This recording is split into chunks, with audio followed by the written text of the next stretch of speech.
Strong हो। ये तो सबसे आपकी सारी शक्ति आपको मदद करती है। इंदिरा गांधी की बेटी हूँ। आप जो हैं उन पर सबसे अधिक प्रभाव किसका है? मुझे कोई भी बात मुस्कुराने से। हेलो नमस्ते, मैं देवीना एक बार फिर आप सबका स्वागत करती हूँ हमारे पॉडकास्ट ब्यूटीफुल सोल्स में। और आज जो हमारी मेहमान हैं एक ऐसी शख्सियत हैं जिन्हें आप एक योगा टीचर और इंग्लिश टीचर के रूप में जानते होंगे और कुछ लोग इनसे माइलस्टोन हेड के रूप में वाकिफ होंगे। आज हमारे पॉडकास्ट के जरिए आप मिलेंगे हमारी ब्यूटीफुल सोल, शिमला की बेटी, बेबाक निडर और एक मजबूत महिला अर्चना अग्रवाल जी से और जानेंगे उनके जिंदगी के अनसुने पहलुओं के बारे में। तो चलिए एंजॉय कीजिए मेरे साथ आपके और हमारे पॉडकास्ट ब्यूटीफुल सोल्स के नए मेहमान अर्चना अग्रवाल जी से की गई बातचीत। बहुत बहुत स्वागत है अर्चना जी आपका हमारे पॉडकास्ट ब्यूटीफुल सोल्स में। कैसी हैं आप?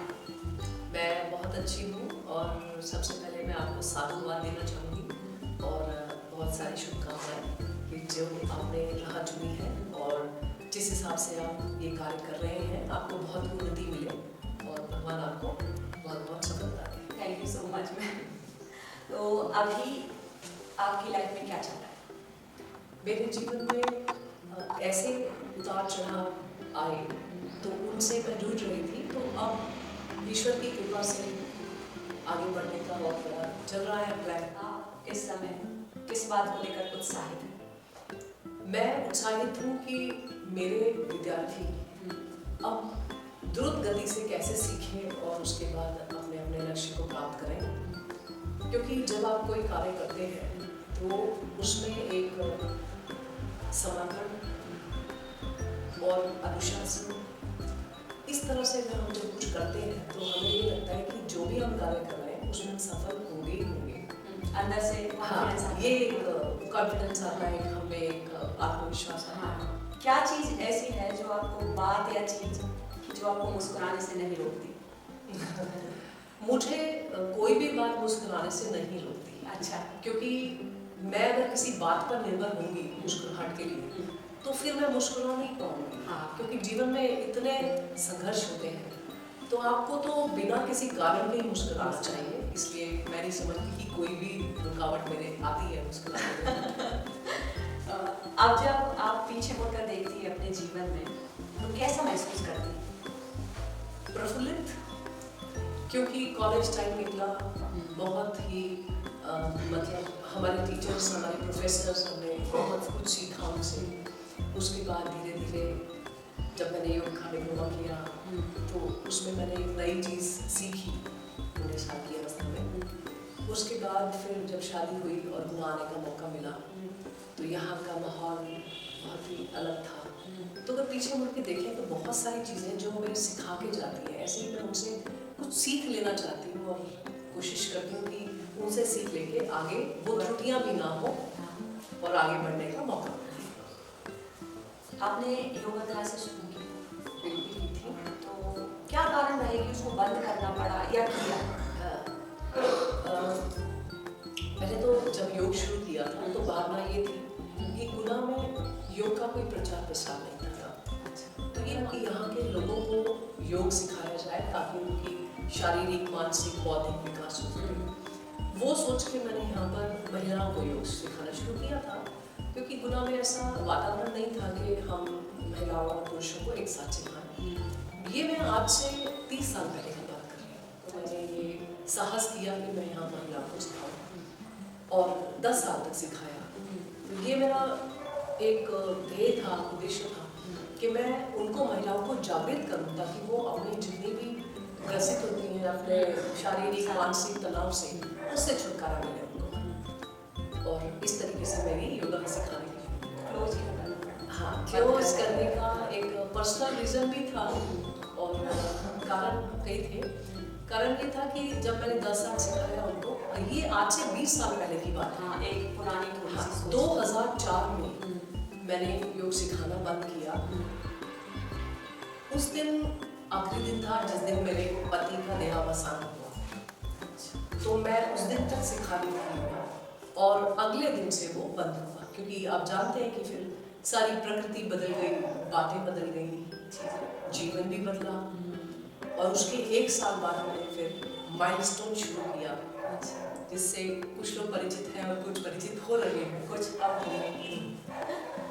तो milestone English and personality development मतलब व्यक्तित्व का विकास, ये इस तरह से मैं चाहती थी और मेरे पति भी चाहते थे कि आप इस तरह से कुछ ना शुरुआत करें जिससे लोगों को कुछ सीखने को मिले, एक नई चीज आए यहाँ पर। क्योंकि इंग्लिश का उतना बोलबाला नहीं था और स्टूडेंट्स जो है सिर्फ इंग्लिश की वजह से पिछड़ रहे थे। बहुत टैलेंट था उनमें, गुण था और सब्जेक्ट्स में बहुत अच्छे थे, लेकिन क्योंकि वो इंग्लिश में पिछड़ जाते थे तो ये मैंने उनका एक ध्यान रखते हुए ऐसी क्लास शुरू की। तब जब शुरू किया तो योगा के लिए टाइम नहीं मिला था। फिर मैं पर्सनल करती थी, लेकिन मैंने सिखाना बंद कर दिया था और फिर उसकी जगह इंग्लिश में ले ली। तो अभी आपने माइलस्टोन की बात की, तो माइलस्टोन की शुरुआत कहाँ से हुई और कैसे हुई? ये भी अच्छा प्रश्न है। माइलस्टोन शुरू करने के लिए मैं ये कहूँगी मेरे पति और मैं दोनों ही उद्यम थे 2002 से। अच्छा। लेकिन क्या होता है ना, कहते हैं कि अपना भाग्य भी काम करता है, तो प्लानिंग तो चल रही थी लेकिन उसको कार्यान्वित 2004 में 5 में क्योंकि 2004 में मेरे पति नहीं रहे और उसके बाद फिर 5 में मैंने इसको शुरुआत की। मैंने सितंबर 2005 से मैंने इसकी शुरुआत की और तब से लेके आज तक। तो शुरुआत कैसे हुई? शुरुआत ऐसे हुई कि मैंने पहले अखबार में कुछ पैम्फलेट्स बांटे, क्योंकि पता नहीं था लोगों को, और जिससे माउथ पब्लिसिटी हो, लोगों को पता लगे। 1 हफ्ते की मैंने फ्री ऑफ कॉस्ट क्लास ली, बिना किसी फीस लिए, और उसके बाद तो फिर जिसको आना था फिर वो आए और उसके बाद तांता लगता गया। अच्छा। और महिलाओं का मैंने एक विशेष बैच रखा था 2005 में। अच्छा। उसमें 26 महिलाएं थी और एक बैच था 14 स्टूडेंट्स थे अलग से। इस तरह से फिर आगे कारवा बढ़ता गया, बात बनती गई और वकील, डॉक्टर, नर्सेज, स्कूल के स्टूडेंट्स, कॉलेज के स्टूडेंट्स, और मतलब हर फील्ड क्षेत्र, हर क्षेत्र के लोग उसमें आते थे। किसी के लिए भी कोई मनाही नहीं थी और उम्र का भी उम्र का भी कोई ऐसा नहीं था। तो अभी तक भी यही है कि जिसको सीखनी है वो आप आ सकते हैं। तो ये इतनी मतलब चीजें, इतना सब कुछ लाइफ में भी चल रहा है, ये भी यहाँ पर खड़े हुआ, तो इसका मोटिवेशन कहाँ से मिलता है? मैं कहूँ तो देखिए, मोटिवेशन के स्रोत तो बहुत होते हैं, लेकिन सबसे बड़ा मोटिवेशन हमारा खुद का होता है। तो जब मैं अपने आप को खुद प्रेरित करती हूँ तो बाकी सबकी प्रेरणा उसमें साथ देती है। जैसे मेरे माता पिता की, बड़े जनों की यहाँ, और हमारे परिवारजनों की, बच्चों की, और सबसे बड़ी बात मेरा मोटिवेशन मेरे विद्यार्थी, क्योंकि वो जब अच्छा सीखते हैं और उनको यहाँ पर आगे अच्छा भी लगता है और उसको उनको उन्नति भी मिलती है, तो वो मेरा सबसे बड़ा मोटिवेशन होता है। हाँ, तो उससे ऐसा लगता है कि मुझे खड़े रहना है यहाँ। हाँ, बिल्कुल, उससे प्रेरणा मिलती है। हाँ। क्योंकि हम जब उनको अपना 100% देते हैं और वो हमें 101% देते हैं, तो प्रेरणा आगे बढ़ती रहती है। अब तक आप जिनसे मिली हैं उनमें सबसे दिलचस्प व्यक्ति कौन था जिससे आपने बात की या मिली? देखिए, मैं किसी एक का नाम लेके ये उसको एक दायरे में नहीं बांधना चाहती, क्योंकि बहुत सारे लोग थे जिन्होंने मुझे मेरे जीवन में प्रेरित भी किया, उनसे मैं बहुत इम्प्रेस भी रही। सबसे पहले तो मेरे कॉलेज के प्रोफेसर्स, जैसे मिस उषा पांडे जी, वो आज भी हैं, मैं उनसे कांटेक्ट में हूँ। 40 साल के बाद भी मैं उनसे बात करती हूँ। मैं सबसे पहले उनसे प्रभावित हुई। फिर मेरी फ्रेंड है मिस नूतन कुलश्रेष्ठ हैं, वो डॉक्टरेट की है उन्होंने, तो वो मेरी मित्र है, बहुत अच्छी, काफ़ी प्रभावित हूँ। और मैं अपने पिता से और माता से भी बहुत प्रभावित हूँ, क्योंकि मेरे फादर ने मुझे हमेशा आगे बढ़ना सिखाया। और इस तरीके से फिर बहुत से लोग ऐसे मेरे जीवन में आए, आप सबके नाम लेना पॉसिबल नहीं है, तो जिनसे जो अच्छा मिलता गया मैं सीखती गई।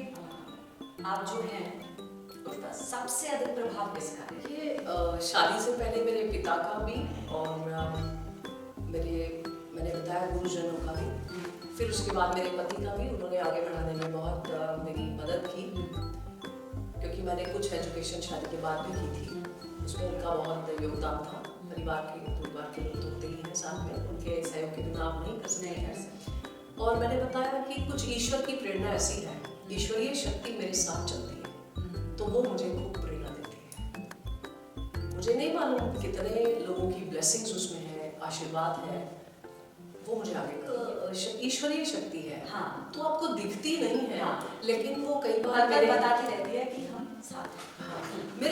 कई बार मेरे विद्यार्थी मेरे लिए शक्ति बन जाते हैं, जैसे आपने कहा, और बहुत अच्छे अच्छे लोगों से मैंने मतलब वो सामना हुआ, उनसे मिली। हाँ। तो मैं ये किसी एक को ये पूरा श्रेय देना नहीं समझती, ईश्वरीय शक्ति तो है ही है, साथ में बहुत सारे लोग जो मुझे जुड़े हैं। और सबसे बड़ी बात ये, आप अगर खुद स्ट्रॉन्ग हो ये तो आपकी सारी शक्ति आपको मदद करती है। तो सबसे पहले आपको स्वयं को इतना ज्यादा सशक्त होना पड़ेगा ताकि सारे लोगों की मदद भी आपके काम आ सके। ये बात सही है। आप शिमला से हो तो वहाँ की कुछ पारंपरिक परंपराएं जिनके साथ आप बड़े हुए। बिल्कुल ठीक। शिमला की वादियों, हाँ, वहाँ का वातावरण, वहाँ के लोग, हाँ, उनकी सरलता, ये चीज, उनकी सरलता, और वहाँ जो बचपन बीता उसकी तो कोई तुलना ही नहीं हो सकती है। और दूसरी बात, वहाँ मित्रगण जो मेरे बने रहे, आज भी हैं वो, और मैं वाकई में उनका धन्यवाद देती हूँ कि लाइफ में आगे बढ़ाने के लिए वो भी मेरे बहुत सारे सहयोगी रहे। तो वहाँ की मैं सबसे ज़्यादा वहाँ का वातावरण यहाँ मिस करती हूँ। कोई पारंपरिक परंपरा? पारंपरिक परंपरा इस तरीके से, वहाँ का खाना, वहाँ की वेशभूषा और वहाँ का नृत्य, हाँ। ये सब बहुत ज़्यादा फेमस है। वहाँ के लोक संगीत वो बहुत ज़्यादा, आप लोग सुने अगर तो हिमाचल के संगीत, तो पहाड़ी संगीत, तो वो बहुत ज़्यादा फेमस है, सब में प्रचलित है। आपका बचपन कैसा रहा जब आप छोटे थे, मतलब बिल्कुल छोटे वाले, तो तब से बचपन का सुनना चाहती हूँ मैं आपसे। आपका मतलब मैं कैसी लड़की थी आप बचपन से? मैं जैसा कि मुझे सब बताते हैं, मैं एक चुलबुली लड़की थी और मैं बहुत मस्त भी थी। अच्छा। मुझे किसी कोई नेगेटिव बात कभी भी मतलब मैं उसको नहीं अपने ऊपर हावी होने देना थी। ये बचपन से? हाँ, बचपन से ही था। और बहुत मस्त रहने वाली लड़की, सब जगह जाना आना, सबसे मिलना जुलना, घुलना मिलना, और सब अच्छे लोगों से मिलना मेरी शुरू से आदत रही है। कोई ऐसा से बात करना, छोटा सा किस्सा है बचपन का जो आपकी माँ सुनाती हो, दादी सुनाती? हाँ, मैं आपको एक छोटा सा किस्सा सुनाती हूँ जिसके लिए बहुत लोग ऐसा मानते भी हैं जो मैं बताने जा रही हूँ। बहुत से लोग कहते थे बचपन से ही कि आप में एक इंदिरा गांधी की झलक है। तो एक बार हम बस में यात्रा कर रहे थे, तो मेरे फादर मेरे साथ बैठे थे, हम लोग चिड़ियाघर देखने जा रहे थे। तो एक मतलब साथ में बैठे थे कुछ लोग, तो उन्होंने बोला कि भाई आप तो बिल्कुल, आपकी बेटी की शक्ल इंदिरा गांधी से मिलती है। ये अभी मुझे याद आया, आपने बोला ना, मैं सोच रही थी आप मॉडलिंग भी कर सकती हैं। और हुआ क्या, वो एक और जो परिजन बैठे थे, उन्होंने बोला कि मैं आपको ले चलता हूँ, आप अपने पिताजी से इजाजत ले लो। मैं उस समय 4th क्लास में थी, तो इतने छोटे पर में ये पता नहीं होता कि क्या है ये। तो मैंने बोला ठीक है, मैं अपने फादर से पूछ कर आती हूँ, तो आप मुझे तब अगर वो भेज देंगे, मैं आपके साथ चलती हूँ और मैं फिर वहाँ मॉडलिंग भी करूँगी। और अच्छा उस समय इतनी सेंस नहीं थी, समझ नहीं थी। तो मेरे फादर हंसे, उन्होंने कहा बेटा वो मजाक कर रहे हैं। तो इस तरीके के किस्से मेरे जीवन में बहुत होते रहे। ऐसे ही एक बार और मैं ट्रेवल कर रही थी ट्रेन में, तो वहाँ पर कुछ लोग बैठे थे, तो उन्होंने ये बोला कि अगर आप कहीं फॉरेन में जाके बोले कि मैं इंदिरा गांधी की बेटी हूँ तो मान लो। मैंने कहा अगर उनकी बेटी होती और नहीं है तो आप समझ लीजिए कि हाँ, छवि है।